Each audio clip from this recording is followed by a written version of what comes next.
Welcome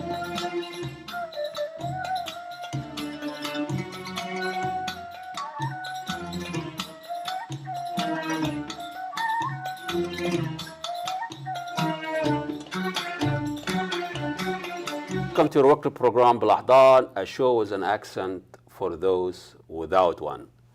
We all know now about the trial of the century. Mubarak is cleared of all charges, 30 years of dictatorship. It was okay, and hundreds and thousands of people were killed during the 18 days of revolutions. But he is cleared of all the charges. He's been lying down on a hospital bed every time they go on trial. Now he can feel free to get up and walk, and this is a good thing.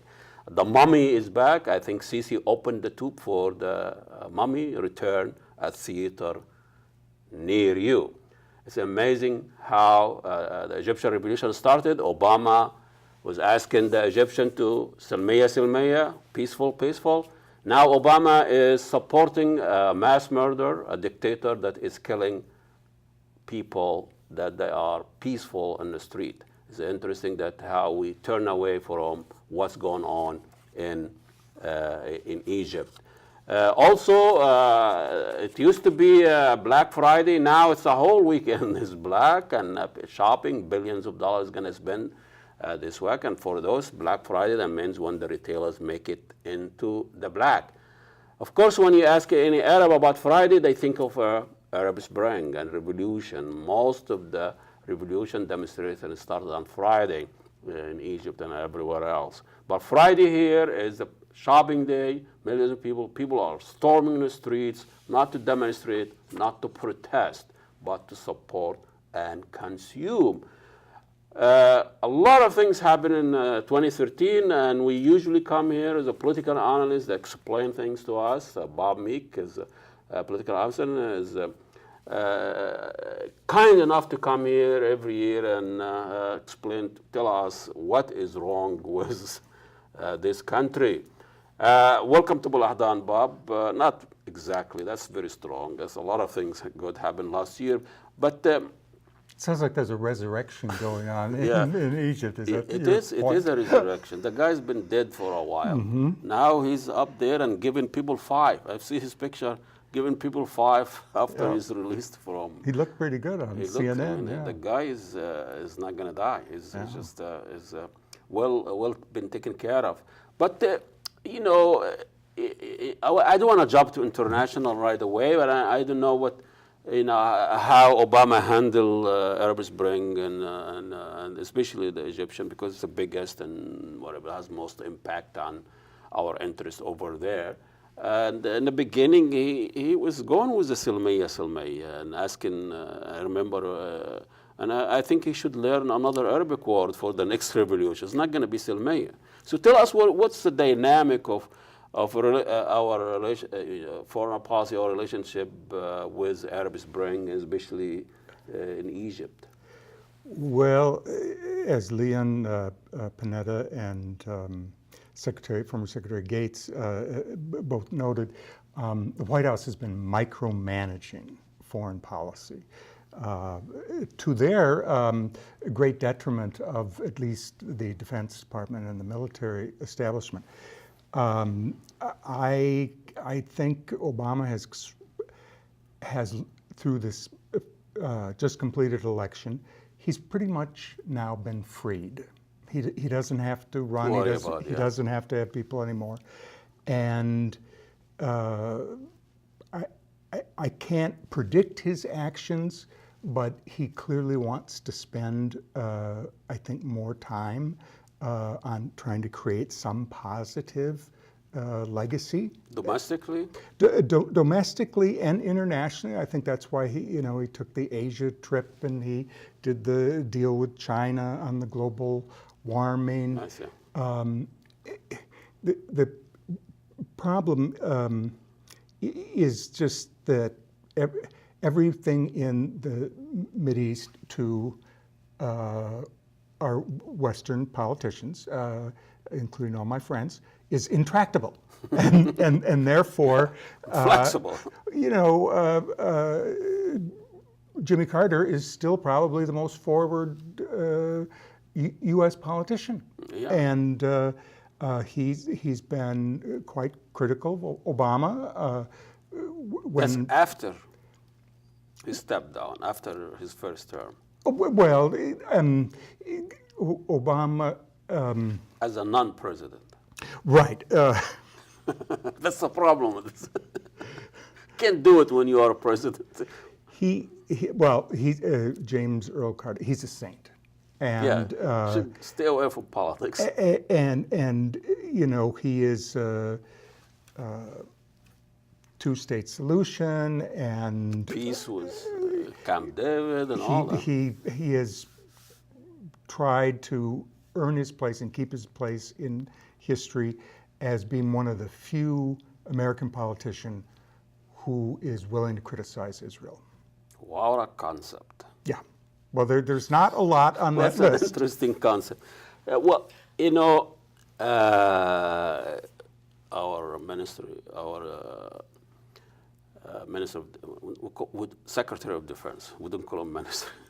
We are not royalist. We are anti-establishment. But Hagel is gone. He was fired practically. Yes. Yeah. Why did he was he fired? Or Well, pushed away? you know, they're having this great argument about ground troops, U.S. ground troops in Syria.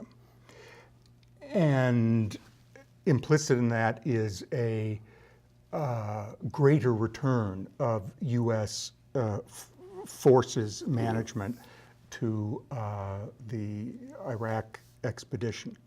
I do wonder, you know, I used to read about the 50,000 and the 100,000 contractors, U.S. contractors over there. So why do we need troops? We have already there. And now it's like they're not even part of the equation. No. It's like we got 1,500 people there, and John McCain, Senator McCain, who is now the incoming chairman of the Armed Services Committee.